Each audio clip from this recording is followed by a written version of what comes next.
Welcome to Breaking Bags, Episode 8. Today we're going to look at the Academy 1 in 72 scale United States Marine Corps FA-18A VMFA-232 Red Devils. This is a wonderful little kit that has takes a gray aircraft and puts some red markings on it and kind of brightens it up a little bit. So we're going to take a look at what we have here. Now, admittedly, this is not my typical version of Breaking Bags, only because it's not a kit that is an obscure type of kit. This kit is available in many hobby shops all over the place, and I wanted to get in here and test it today simply because I have a new camera and a new microphone. I wanted to see how it operates. This is a good, quick test to deal with. So with this kit, we're off and running. So we're going to take a look at what the box has on it. First of all, has a wonderful drawing here on the side of the aircraft that we're going to be utilizing. So red with some white, has a couple of different grays on there to take a look at. On the sides, it's a typical side box. Nothing major here except for some nice colors. Now this is the part I really like about the Academy kits, is that it gives you the very nice paint chart that's not just specific to one type of paint, but multiple. So you have the Humbrals, both in acrylic and enamel. You've got the Gunsy colors here, both in the Mr. Color and the acrylic line. You even have the Old Testers Model Masters, the Revell colors, and the Vallejo colors here, as well as Life Color. So this will allow you in the hobby shop to be able to see what you want to deal with from a paints perspective, buy them while you're in the hobby shop if you don't have them, and be able to take them home. The other thing that's really nice here, and I was just in a hobby shop today where this question came up, is, hey, how difficult is it to build this kit? Now, this is a 4 on a skill level of 1 through 5, where 5 is the most difficult. So if you're in the hobby shop and you want to buy a kit for a 6-year-old kid that will be getting into the hobby, this is probably not that kit, but I really like the fact that it tells you that. You probably want to go after a 1 or a 2 if you're looking for those younger kids to jump in. All right, let's take a look at what is in this kit here. Let's get the lid off of it and we can take a look at things. All right, so first of all, we have a nice set of decals. We have the instructions here, and then a whole bunch of bags to break. So let's take a look first of all at the instructions and at the decals. Decals first. So these decals are very well done, very, very much in register. One of the things that we're going to see here is that there's markings for one kit and one kit only. So right here, we have those Red Devils with VMFA-232. So you can get some aftermarket decals if this is not the aircraft that you want to build. But this one will be interesting. I'm not going to take them out of the bags here just simply because decals might get run or damaged. But what I will point out is that we have decals for all sorts of the data panels, if you will, that are on the aircraft, and the stripes for the missiles, the tail hook striping. So, and even some items for the cockpit here. Here's some of the CRT screens. And interestingly enough, probably take a look at this. They're both in green, so they're turned on, and they're in darker color, so they will be identified when they're off. So those green screens are off when they're not turned on. All right, let's take a look at the instructions here. Okay, we have a nice set of instructions. Again, paint chart that's on here, black and white version of the photograph that's on the front of the screen, or the front of the box. All right, inside the instructions, typical, starting with the cockpit, putting the front end together, as is the case on many F-18 models that are out there. You put the cockpit in, then you put the 2 side halves in with the landing gear bay on the bottom that kind of builds up into a tub. Then you have your fuselage that goes together, and again, very typical on F-18 kits, you have these inserts that go into what they call the leading edge extensions, or the Lurks Lex type of environment there. Opening this up further, put the side panels on and then the wings on. Then we move into the landing gear area, which is always a fun thing to do on the F-18s because of the odd shape, especially of the rear landing gear. And then finally, we move into putting the tails on, and looks like it has an option for an open air brake which is kind of nice. And with this piece right here, this aircraft could be built in a different version. The two-seat version as well seems to be an option, which is very nice for later possible use. Interestingly enough, the burner cans go on last and go together last, or almost last from an aircraft perspective. Then you have the clear glass canopies, and then finally you have the little wing fences. So this gives you an opportunity to potentially paint the aircraft before you start putting on weapons and other pieces that may get in the way of where that paint would go. Then finally we have our weapons sections. We have an AIM-7M Sparrows, the AIM-9 Limas, and the AIM-9M or Mikes. You have GBU-12s, and you have the FLIR pod, which is pretty standard for the F-18, the early legacy F-18s, if you will. It's nice that we have a parts call out, or a sprue tree map, if you will, on the back. So we start out with, you know, the front end piece here, but if you wanted to get to your parts tree, you would look at that on the back. So we have 1, 2, 3, 4, because there's 2 there, 5 and 6 sprues. Now it's nice that they built the tail pieces separately, because there are different tails for different versions of the aircraft. So you can very clearly see that the versions of the aircrafts are able to be built separately. All right, let's take a look at that. The next piece, which will be our painting guide. This is just a little guide here, a warning of assembly to modelers. It's probably not even needed. It's one of those legalese type pieces. All right, let's take a look. Here's the painting guide. Gives you painting guide, the 2 different grays on here. Actually, we're looking at, yeah, a couple different grays. Actually, there's probably 4 colors on this. 2 different grays, the red and the white. And then, of course, you have your burner can pieces. But this is the forward or left side, right side, starboard, and non-starboard side of the aircraft. You have your up and your down, or your top and your bottom pieces here as well. All right, let's take a look at the actual kit parts. Let's do that famous thing we like here, breaking bags. So, breaking bags. Let's see what we can do. Let's pull out our little trusty little knife here, and let's carefully slice in there without slicing my desk up too much. All right, this particular bag has 3 sprues in it, so let's set them aside. Let's look at these tails first. All right, the tails on this are very well done, very well engraved, have all the right bumps and lumps for the A on there. We also have the braces. The tails on the F-18s, they have little braces here on the Legacy Hornets, because early on, these aircraft started getting some cracks in the tails, so they put these braces on there to help hold them up, because you've seen the F-18s, they have angled tails that are going out, a little odd shape, if you will, from typical. Here's the centerline pylon. So these look really nice, very, very well engraved, especially for a 1/72 scale aircraft. All right, next we'll take a look at the fuselage pieces. So we have the body, or the wings here. It's nice that we don't have the drop flaps, but on the other side of that thing is when an F-18 is parked, you don't see it in a full-on version. So when you have your wings straight like this, the hydraulic lines have the hydraulic power, if you will, to it, and so this would indicate a powered-up aircraft. When it's not powered up, the wing flaps and the slats will both droop downward, and in fact are typically just left that way after landing, because they're going to droop down anyway. So technically speaking, this would be an aircraft incorrectly displayed with the engines off, with the wings like this. The other thing that this doesn't offer you is an opportunity to fold the wings, which is okay. That is not a huge deal. That's okay.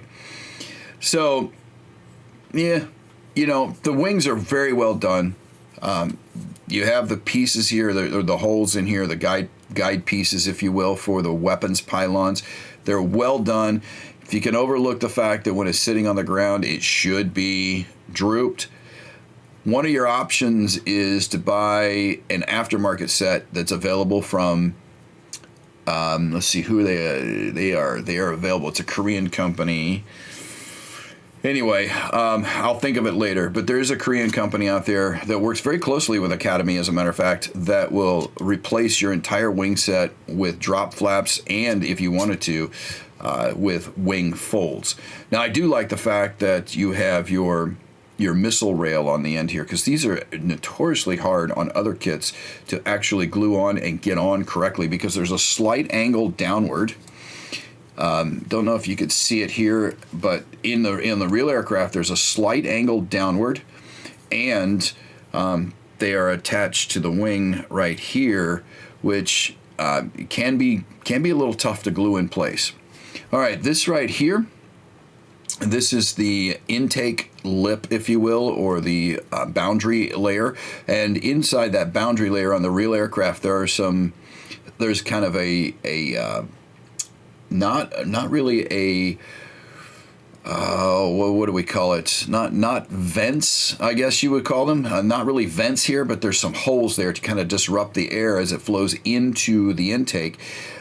Really, to slow it down, because you want to slow it down as it goes in, so it can speed up as it goes into the intake, and it compresses and then gets into the engine, and further compression will allow some thrust. But what this does is extract some of the boundary layer, and these are very, very finely done, well represented.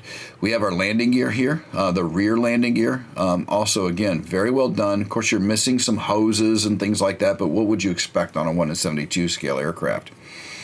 Over here you have fuselage side pieces, and one of the things that's on the fuselage side, it's interesting they do this, but one of the things that's on the fuselage side, this is where your flaps go, and when they're down, they expose this ribbing area, this ribbed area.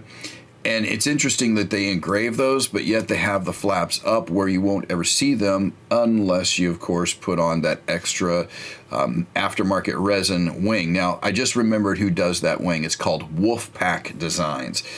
So go ahead and take a look at those. I've used them before. They're very well done. They are snap-in type of scenarios. They're actual replacements for these wings. So anyway, the parts on here are very well done. You'll notice you get another set of tails. Well, those to me look like F-18C tails. I'd have to double check, but the bumps up here seem to indicate F-18C. Here's your intakes. The intakes are not very deep. There's a pen, if you will. You can see that it's not very deep. But again, what are you looking for on a 1/72 scale? You're looking for full trunks and fans on the back of it? That would be rather difficult. Here's what I would do, is I would go ahead and cut those off very nicely around there. I would paint the back end of it black and then glue them back on after you paint the inside of it white. And with that kind of depth, you won't even know that there's anything other than a dark trunk, if you will, back there as a result of that. The other thing you could do is you could get some FOD covers to go on there. But anyway, the detail on here, again, is very, very fine on the wings, and otherwise it's spectacularly done. Very, very nice. So the only problem there is the wings and the fact that they don't have flaps. But again, what do you expect on a 1/72 scale kit? All right, so here what we're looking at is we're looking at the bottom of the rear fuselage, the entirety of the top fuselage, and the forward halves of the bottom of the forward fuselage. So there's a couple of things to look at here. Again, very finely detailed on the externals. You have the proper placement as well as even some depth to various holes, APU exhaust holes and things like that are in the F-18s. You have great detail in the back here by the engines. But here's one thing that's a little bit disappointing, is that the depth on these wheel wells is not the greatest. It's very, very shallow. You can play with that with some shading when you're painting it. So I would encourage you to do that. This right here is under the nose. Now every single there's so many different variants of the antennas and stuff that are on the forward end of the nose, right in front of the landing gear on the underside, that it's difficult to create just one and say, hey, that's what it's going to be. In fact, there's two of them sitting right here. So you got option A and option B. Not sure which one we'll use, but the options exist. So pay attention to that as you build. Here's the nose cone. It's a one-piece nose cone. It's kind of nice to have that on the front there.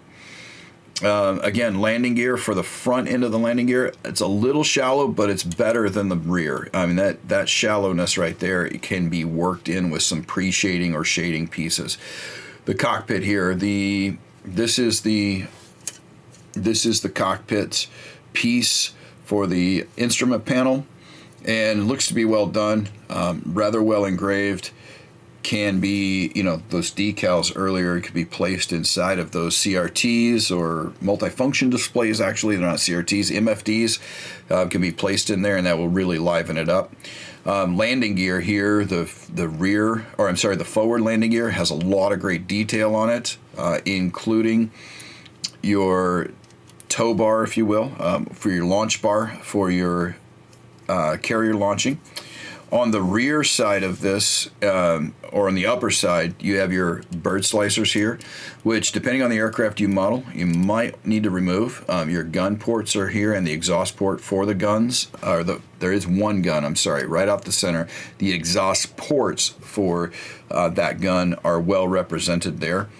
There's a couple of different kinds of pods. Here's your FLIR pod. Here's another form of an infrared pod. Interestingly enough, you know, I talked over here how the landing gear bay was not the proper depth. There is some detail in there, but not a lot.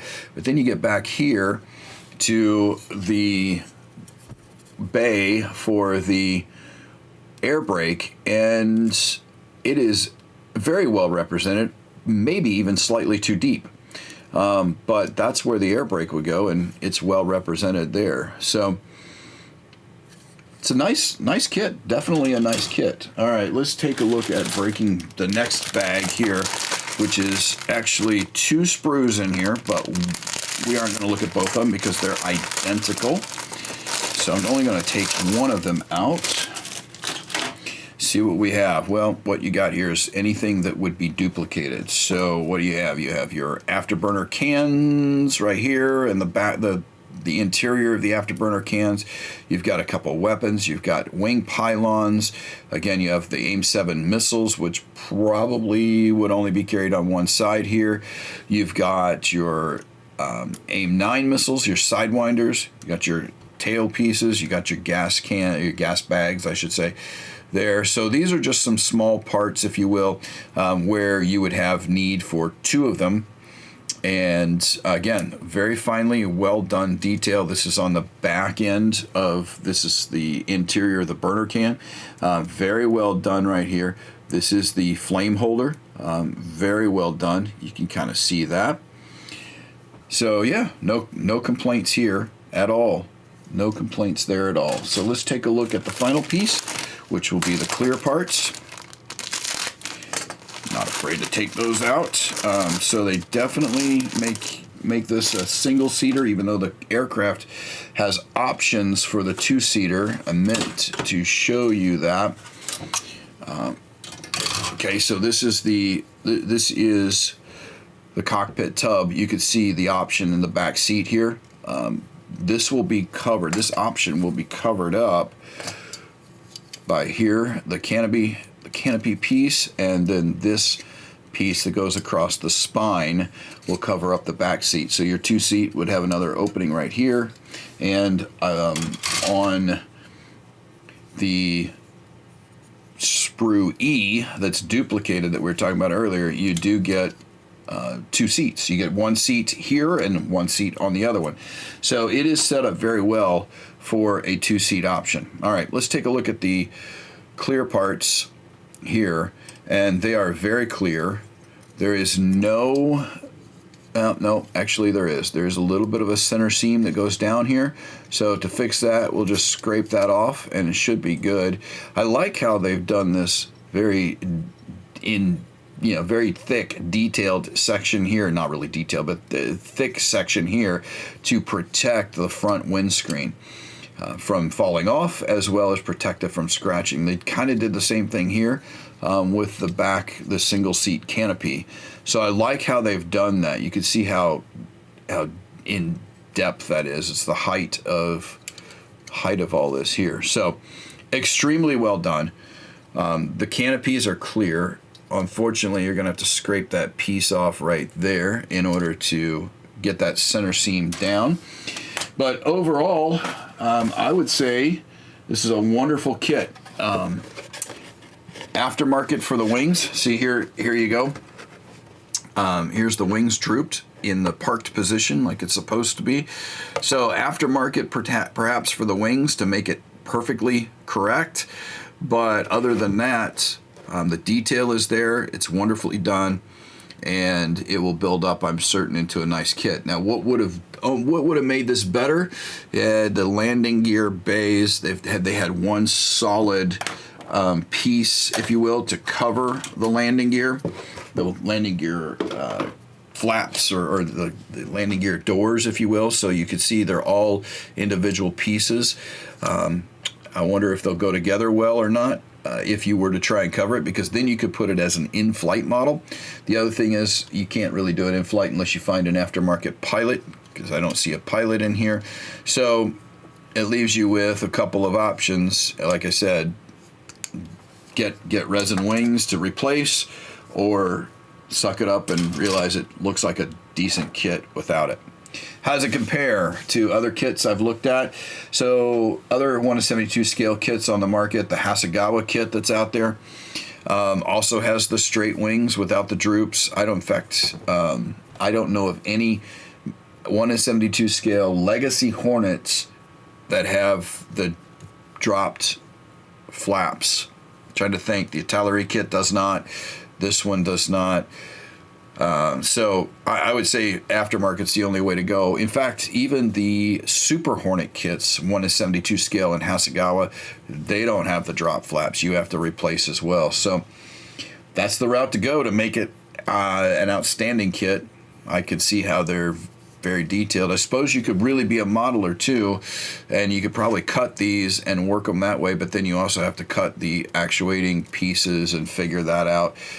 That would take a significant amount of work to do. But either way, have fun.